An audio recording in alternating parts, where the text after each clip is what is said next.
Olá, bom dia a todos e todas que nos acompanham aqui para mais uma palestra do Centro Espírita Paz do Senhor. Hoje, com a grata satisfação e felicidade de finalizar uma semana que foi a Semana da Família, certo? Então, estamos aqui hoje, com muita tranquilidade, muita paz no coração, pedindo a todos que estejam conosco para acompanhar essa Semana da Família da Sexta URI, que teve várias palestras durante a semana. Depois a gente vai disponibilizar essas palestras aí para todo mundo assistir online, certo?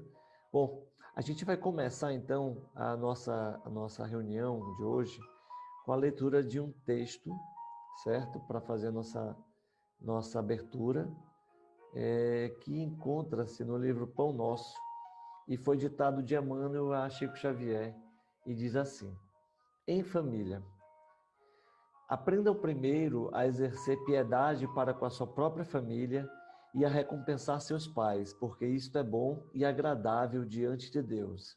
Isso foi dito por Paulo, está em Cartas a Timóteo, capítulo 5, versículo 4. A luta em família é problema fundamental da redenção do homem na terra. Como seremos benfeitores de 100 ou 1000 pessoas se ainda não aprendemos a servir 5 ou 10 criaturas?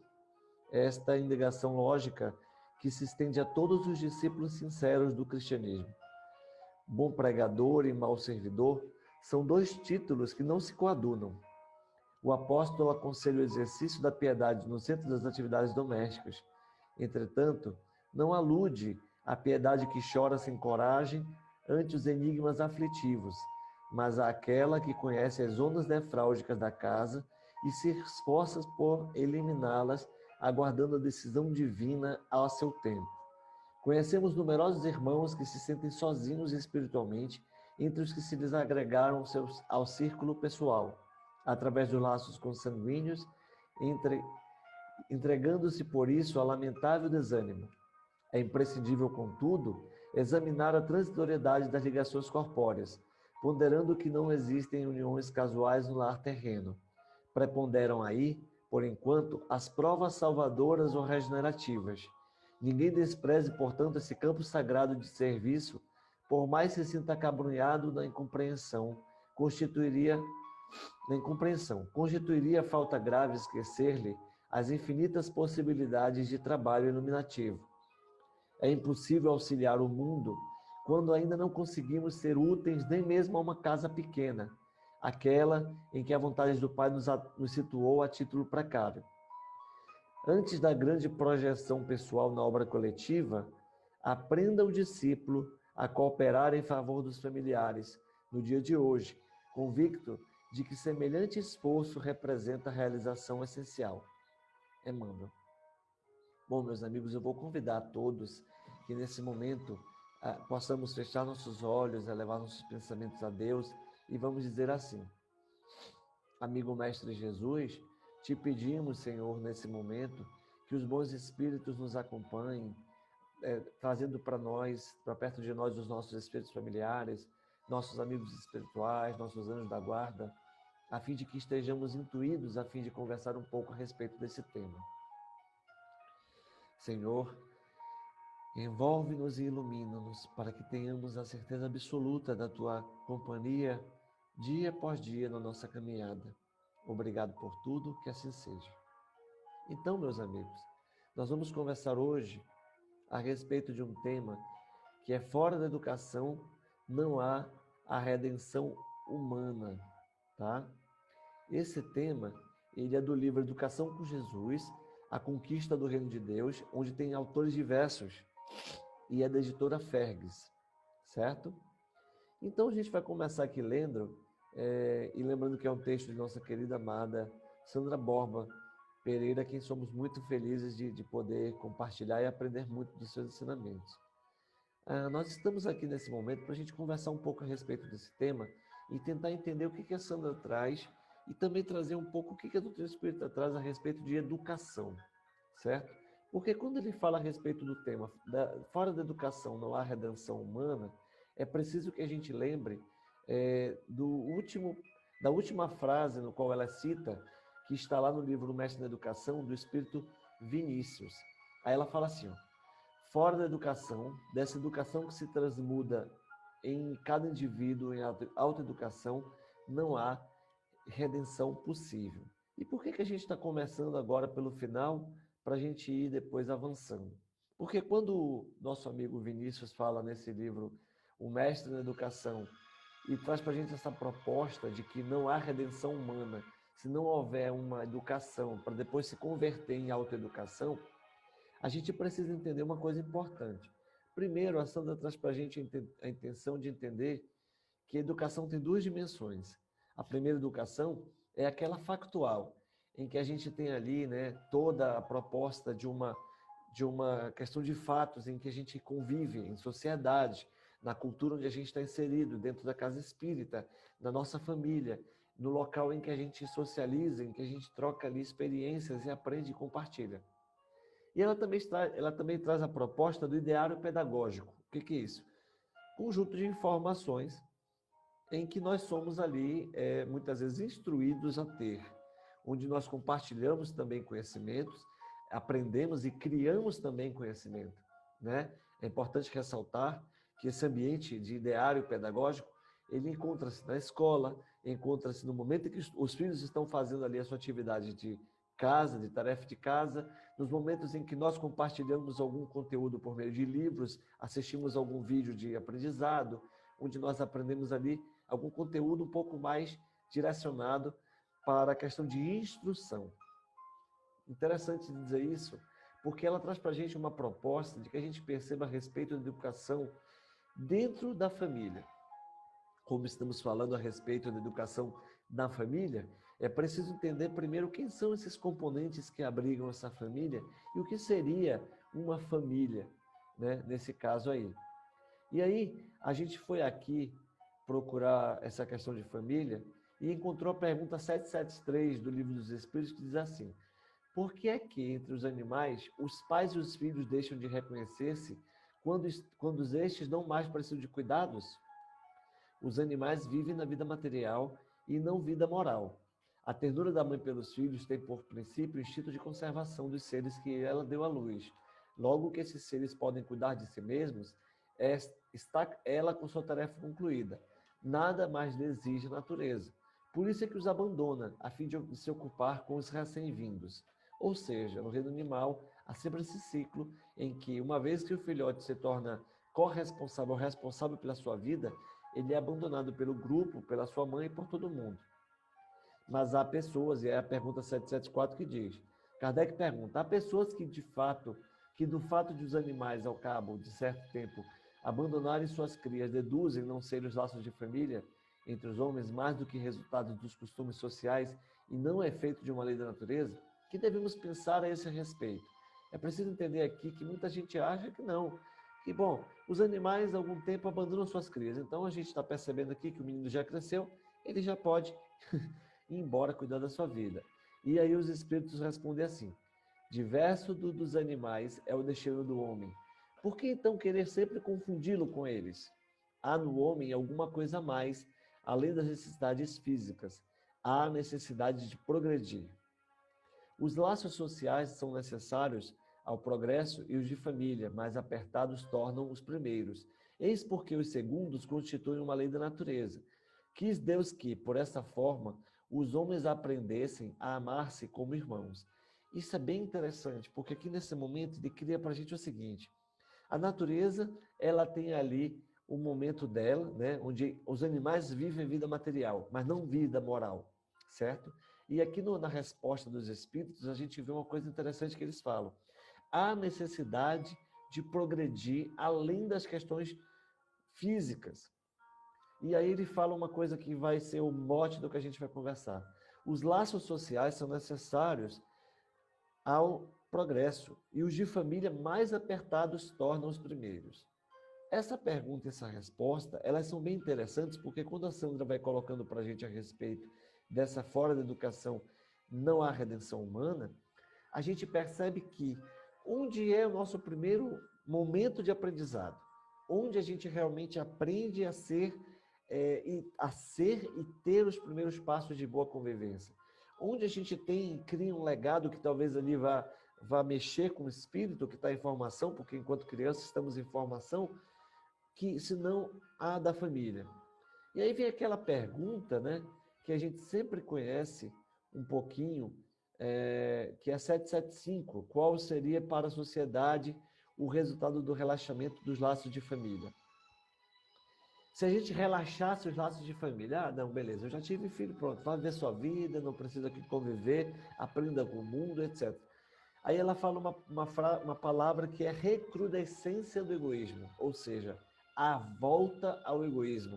E se a gente for mais profundo, a gente vai responder assim, a volta ao primitivismo, onde a gente vai ser movido por muito mais questões pessoais, interesse pessoal, do que interesse coletivo. E a gente não vai olhar para a sociedade. Bom, a gente então até agora falou do livro O Mestre da Educação, do irmão Vinícius, né? Falou agora aqui algumas perguntas do Livro dos Espíritos, e aí a gente vê uma coisa interessante. Lá no Evangelho segundo o Espiritismo tem uma passagem de Santo Agostinho que ele fala assim a respeito das famílias. Formam famílias os espíritos que a analogia dos gostos, a identidade do progresso moral e a afeição induzem a reunir-se. São três coisas aqui. A analogia dos gostos, sim, a sintonia de gostos entre os espíritos que reencarnam na mesma família. Há uma identidade do progresso moral, ou seja, há uma questão toda de entender que cada um que está ali constituído naquela família é peça, sim, importante para o progresso moral, certo? E há também a questão toda de afeição. Por mais que a gente tenha dificuldade com alguém da nossa família no qual a gente vive, há sim uma afeição, certo?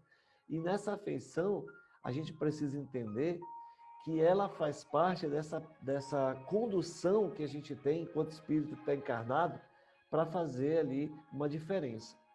Aí olha só interessante, os mesmos espíritos em suas migrações terrenas se buscam para se gruparem como fazem no espaço, originando-se daí famílias unidas e homogêneas. Se nas suas peregrinações acontecem ficarem temporariamente separados, mais tarde tornam a encontrar-se, venturosos pelos novos progressos que realizaram.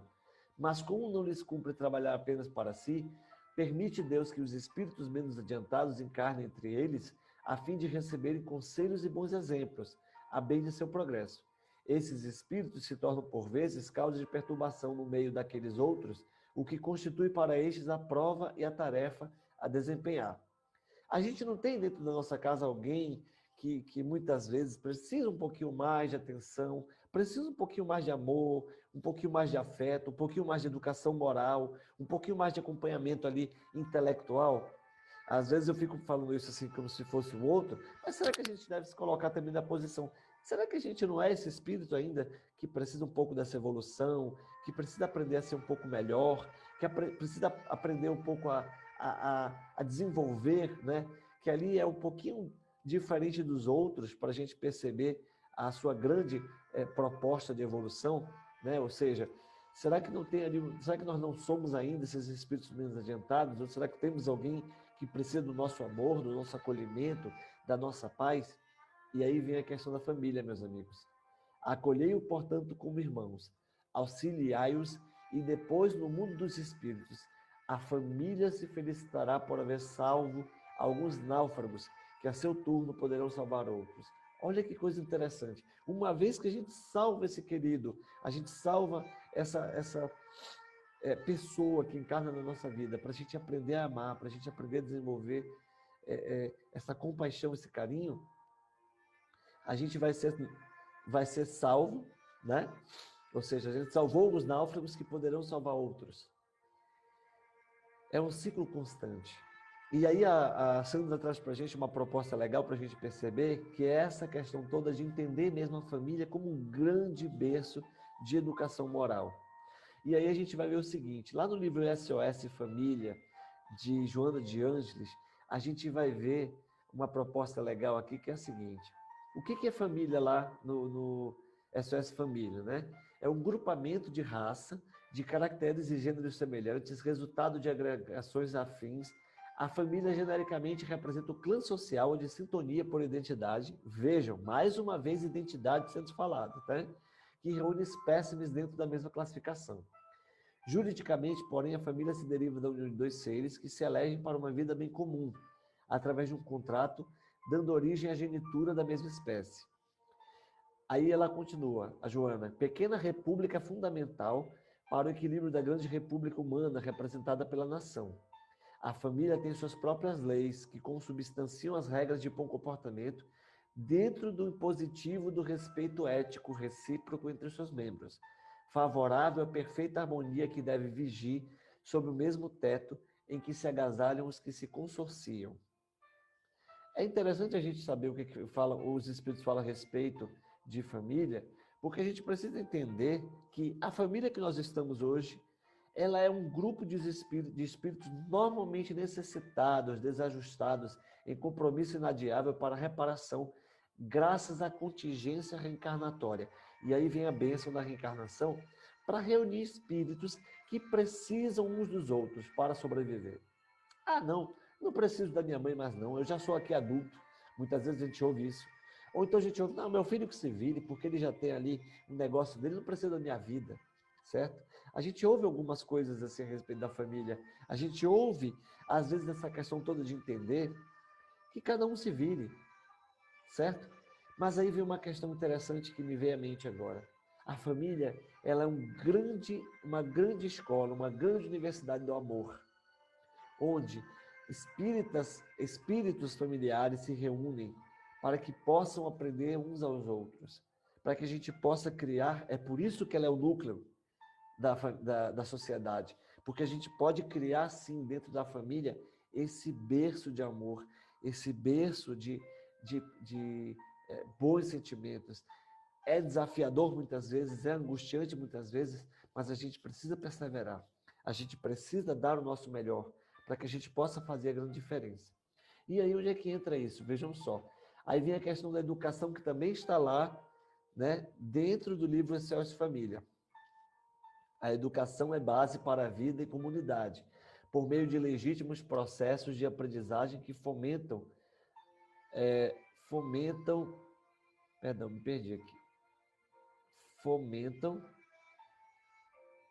as motivações de crescimento e evolução do indivíduo. Não apenas um preparo para a vida mediante a transferência de conhecimentos pelos métodos da aprendizagem. Antes, é um processo de desenvolvimento de experiências no qual o educador educando desdobra as aptidões inatas, aprimorando-as com recursos para a utilização consciente nas múltiplas oportunidades da existência.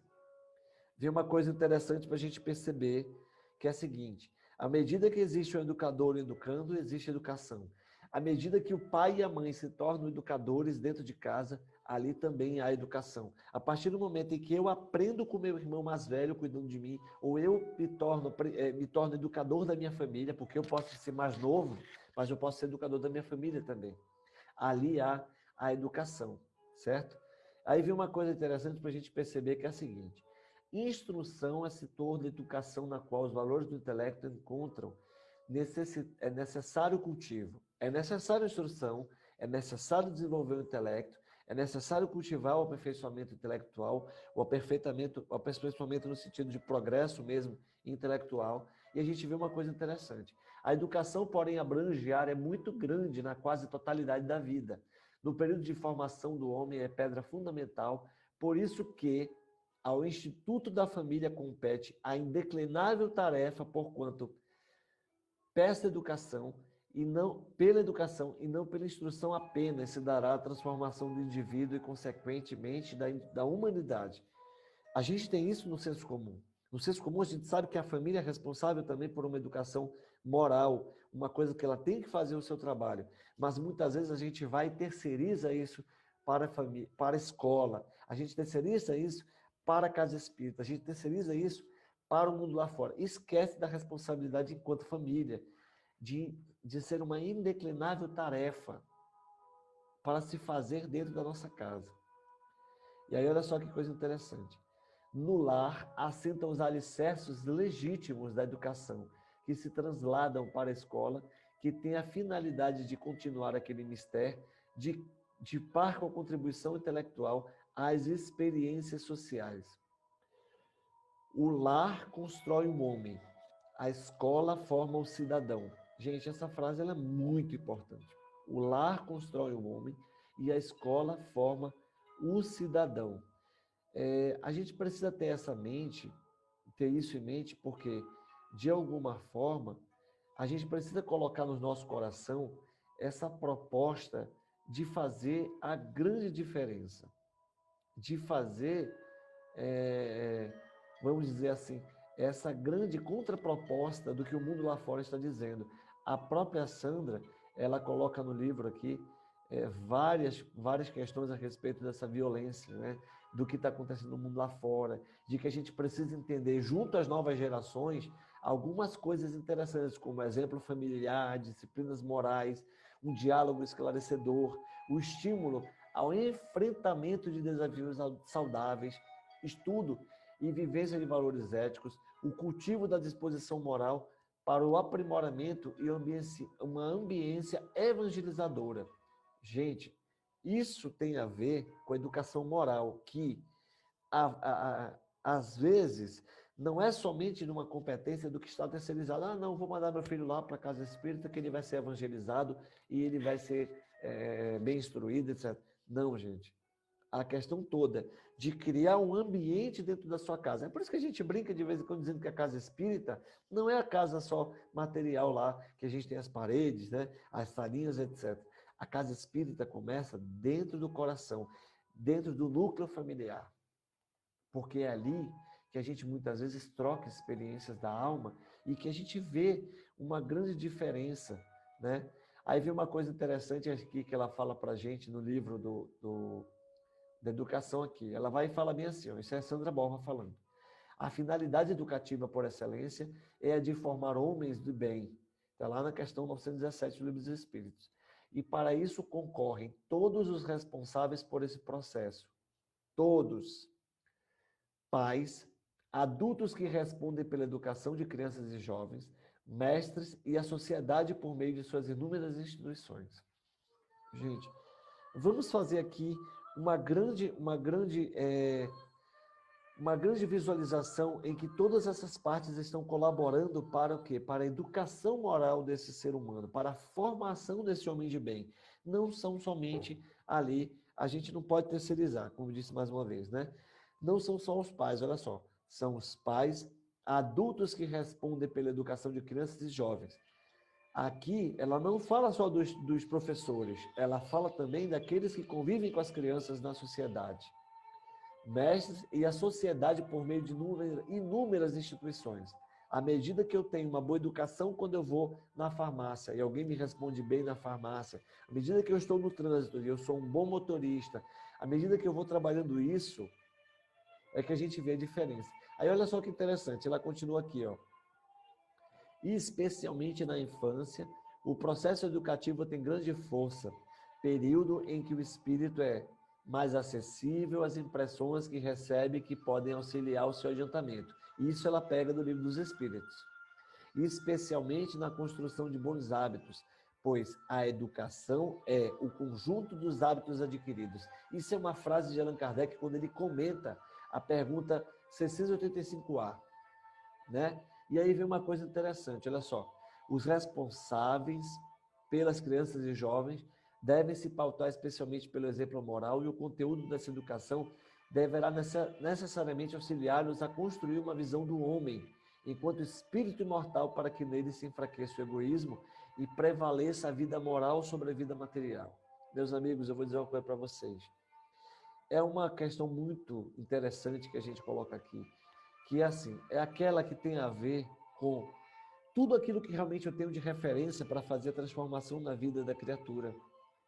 Quando eu sou responsável por uma criança que vem ao meu lar, assim como quando eu sou responsável também por toda essa composição que está no sentido de evangelizador, evangelizando, no sentido de ser ali responsável por fazer essa transformação do homem no homem de bem, né?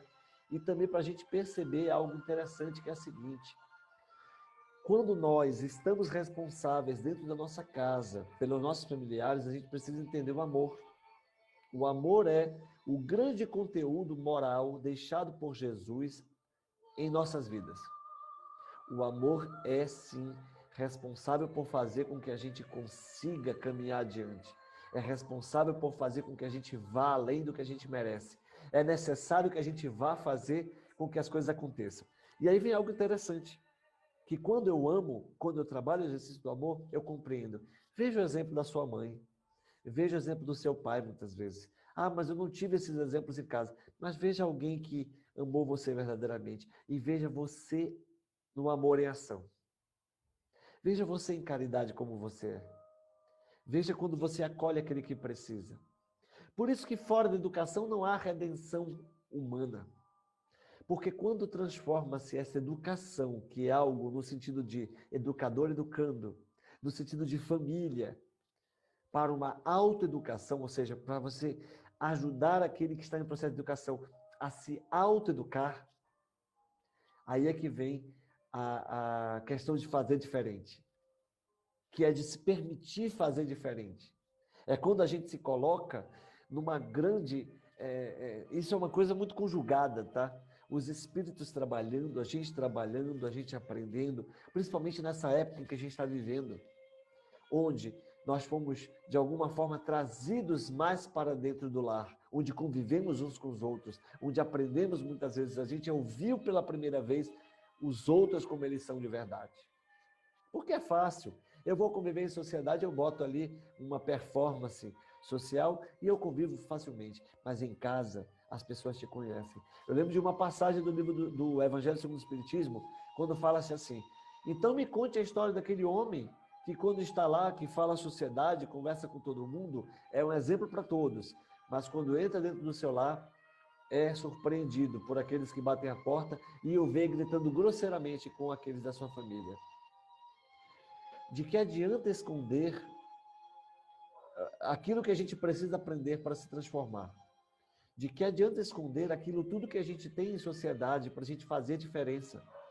Porque agora é o momento da gente pegar e fazer o grande passo para a transformação. As pessoas dizem que estamos em transição planetária. Eu gostaria de dizer a você que você já está a um passo da sua vida de mundo de regeneração, a partir do momento que você transforma o seu exemplo e o seu dia a dia em mundo de regeneração. Em que você supera, em que você faz acontecer, em que você faz com que a sociedade veja a beleza que é amar, a beleza que é conviver, a beleza que é educar o seu filho, a sua filha, a beleza que é você estar em família. Ah, Ives, mas eu não tenho família. Você tem. Existem os laços de amizade que compõem a sua família. Existem as pessoas com quem você convive, seja na casa espírita, seja no seu trabalho, seja na sua escola, na sua faculdade. Onde você estiver, você tem alguém que você chama família. Nem que seja o seu cachorro, a sua cachorra. Nem que seja o seu gatinho, a sua gatinha. Mesmo que você não tenha animais, é aquela planta que você cultiva. São aqueles seres que estão ali convivendo e crescendo com o seu amor. Então, ame. Quando a gente precisa trabalhar esse amor dentro de nós, é que a gente precisa realmente aprender. É que a gente precisa desenvolver em nós essa gratidão que é fazer acontecer. É quando a gente se percebe aprendiz dentro da sociedade e quando a gente pega e coloca essa realidade para fazer acontecer. É quando a gente se percebe dentro da nossa família. É quando eu amo a minha família de verdade. É quando eu cuido daquelas pessoas com quem eu convivo. É claro, não tem todos os dias, não são todos os dias que são de afeto, de amor, de carinho. Não existe isso. Existem dias desafiadores. Existem dias difíceis em que nós não conseguimos enxergar aquela pessoa que está ao nosso lado, como ela é. E uma vez que nós estamos ali em contato com alguém da nossa família, a gente coloca tudo para fora. O outro nem está preparado para receber, mas a gente coloca tudo para fora e desconta nele. A raiva, a frustração, a tristeza. É por isso que é interessante cultivar o diálogo em família para que a gente possa realmente se colocar de acordo com o que a sociedade ela nos oferece. É preciso que a gente aprenda a amar e fazer diferente naquela sociedade, naquela vida familiar em que a gente está. A Sandra coloca umas coisas interessantes, ela fala da criança, e aí a gente tem que lembrar, sim, o mestre Lyonês, quando ele fala da criança para a gente, porque tem muito a ver com essa proposta. Porque olha só, as crianças são os seres que Deus manda novas existências, para que ele não possa imputar excessiva severidade, dá-lhe eles todos os aspectos da inocência. Ainda quando se trata de uma criança de maus pendores, cobrem-lhe as más ações com a capa da inconsciência. Essa inocência não constitui superioridade real com relação ao que eram antes, não. É a imagem do que deveriam ser, e se não o são, o consequente castigo exclusivamente sobre elas recai. As crianças, assim como os jovens, precisam das nossas atenções. Não só as crianças, mas também todos aqueles que fazem parte do nosso ciclo de aprendizado. É por isso que precisamos entender os que estão conosco. É preciso que a gente precise entender que a educação moral familiar dessas crianças, adolescentes e jovens encontra na Casa Espírita o apoio do núcleo ou do setor de evangelização. É por isso que a gente precisa entender que quando a gente fala a respeito disso, ou seja, de que existe essa necessidade de uma geração progredir em conjunto, de que toda uma questão de vivermos juntos, a gente precisa sim dar a nossa parte, ajudar nessa renovação da humanidade e ajudar nessa transformação que compete a nós, enquanto espíritos aí caminhantes, de fazermos a nossa grande diferença. A gente precisa caminhar e precisa ter isso em mente. A gente precisa entender que Deus tem ali a sua, a sua confiança em nós. Porque a gente percebe, muitas vezes, que tudo isso que nós vivemos em família, às vezes são tão passageiros. Consulte até agora no seu consciente, consulte até agora na sua jornada, na sua vida, até agora. Até agora. O que você viveu em família que mais te agradou? O que você sente falta dentro do seu convívio? Como é que você lida com essa proposta de fazer realmente acontecer? Né? Como é que você lida com essa proposta de amor? E aí, meus amigos, eu não posso deixar de esquecer aqui de comentar a respeito também daquele item que fala a respeito de a parentela corporal e parentela espiritual.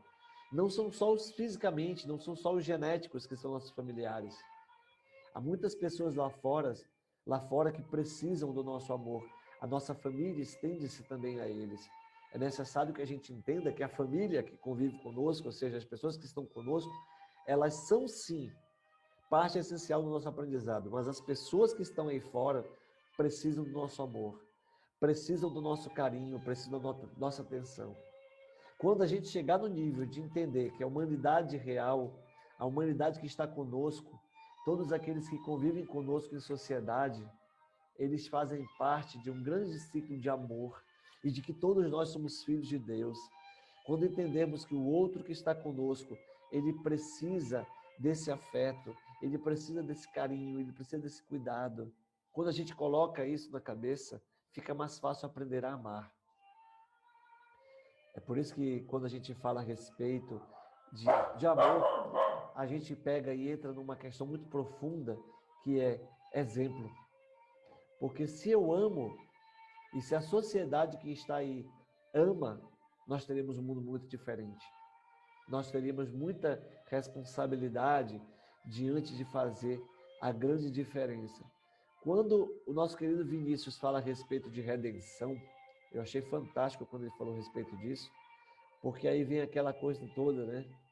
Ou seja, a questão da redenção é acabar realmente com essa questão toda de castigo, de entender que é um castigo, e entender sim que é uma reabilitação. Ou seja, a gente precisa entender que fazer a nossa parte é ter passo de redenção na nossa vida. Fazer a nossa parte corresponde a amar sem medidas, a fazer a diferença naquele que está conosco, no nosso irmão, na nossa irmã, no nosso pai, na nossa mãe. Muitas vezes nosso pai e nossa mãe não estão conosco fisicamente mais, mas a gente não vai deixar de amá-los, uma vez que foram nossos pais. E uma das ferramentas mais importantes para essa educação dentro do progresso moral na conjuntura familiar é o perdão. E é preciso que a gente ame e é preciso que a gente perdoe. Perdoar não é passar o mundo na cabeça, não, pode fazer de novo, não tem problema, não é isso. Perdoar é acima disso. É compreender que o outro teve um momento dele e cabe a nós compreender a lição que aquilo foi designado, aquilo que a gente está fazendo de diferente. Meus amigos, nós vamos começando a finalizar aqui a nossa conversa, lembrando que tudo aquilo que a gente aprendeu hoje, durante essa semana da família da Sexta URI, foi para o nosso progresso moral, que a gente possa abraçar o nosso irmão, nossa irmã, nosso pai, nossa mãe, nossos filhos, nossos cachorros. Olhe para sua plantinha, vai lá falar com ela, converse com ela. Trabalhe esse amor. Faça com que haja um grande processo de educação moral para que se expanda, para que as pessoas vejam, nossa, que família legal, como eles se amam, como eles se cuidam. Porque naquele momento nós nos tornamos exemplos para todos. Quando nós fazemos a nossa parte, nós estamos ali de acordo com aquilo que Jesus pregou, que é amar a Deus sobre todas as coisas e ao próximo como a si mesmo. E por que não dizer, amar a Deus em sua plenitude e ao próximo, como a gente gostaria realmente que fosse esse amor por nós. Eu gostaria muito que esse amor que aí veio nessa mensagem, ele possa ficar durante a semana, durante a sua vida, durante a sua reflexão. Eu gostaria muito que você recebesse nesse momento um grande abraço do amigo Jesus, onde você estiver, para que você tenha coragem para seguir adiante. E que, apesar das dores, a vida ela continua. E a gente precisa fazer a nossa parte. Muito obrigado a todos. A gente vai fazer agora a nossa prece final. Amigo Jesus, muito obrigado pela oportunidade, Senhor. Obrigado por estarmos reunidos. Obrigado, Senhor, por tantos corações amigos. Obrigado pela nossa família, obrigado pelas lições. Abençoa, Senhor, e protege a cada um de nós. Constitui em nós, Senhor, a fortaleza segura para caminharmos dia após dia. Que sintamos o Teu amor, que sintamos o amor dos amigos espirituais que são nossa família espiritual. Que sintamos o amor por todos aqueles que nos circundam. Fica conosco hoje e sempre, que assim seja. Muito obrigado, gente. Bom domingo, boa semana e que a gente possa aí aproveitar para a gente amar nossa família. Até mais. Muito obrigado. Fiquem com Deus.